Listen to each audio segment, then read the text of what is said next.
Samantala sa bayan po ng Manawag, isang bagong rescue vehicle ang opisyal na ipinagkaloob sa lokal ng pamahalaan po ng Manawag para sa Barangay Pantal na layong magsilbing dagdag puwersa sa mabilis na pagtugon sa mga insidente at emerhensiya sa komunidad.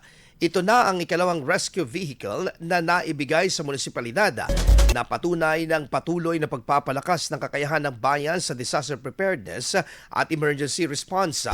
Batay sa tala, higit 600,000 pesos ang ginugol mula sa 20% development fund ng barangay para maisakatuparan ang pagbili ng naturang sasakyan.